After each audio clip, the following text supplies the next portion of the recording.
Bonjour à tous, je suis Antoine Autin, directeur des opérations chez TX The Concept. Je suis notamment responsable du développement de l'offre et en particulier celle qui porte sur l'accompagnement de nos clients dans la mise en œuvre de la dématérialisation des factures, dont une échéance majeure à court terme et l'obligation d'émettre et de recevoir en France à l'horizon 2026. Nous avons obtenu l'immatriculation PDP sous réserve. Qu'est-ce que ça signifie? Donc TX The Concept a obtenu l'immatriculation PDP sous réserve au début du mois d'août.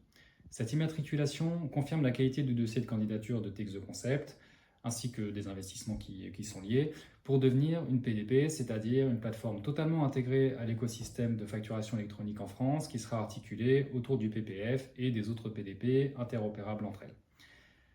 Elle acte notre volonté d'être un partenaire de confiance sur le long terme pour nos clients et pour nos partenaires.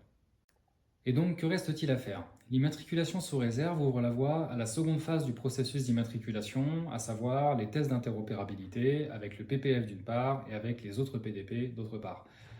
Si le dossier de candidature il exprimait un engagement vis-à-vis de la DGFiP sur notre capacité à respecter le cahier des charges des PDP, c'est bien les tests que nous allons mener qui vont démontrer notre capacité à le remplir.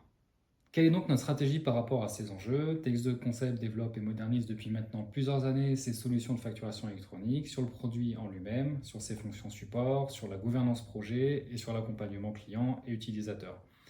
Tous les acteurs de ces solutions ainsi que nos partenaires dans ce projet sont d'ores et déjà mobilisés pour participer à toutes les phases de test qui vont se dérouler sur la fin de l'année et sur l'année 2025 dans la perspective de constituer, en collaboration avec un grand cabinet d'audit indépendant et reconnu, un dossier final d'immatriculation à destination de la DGFiP.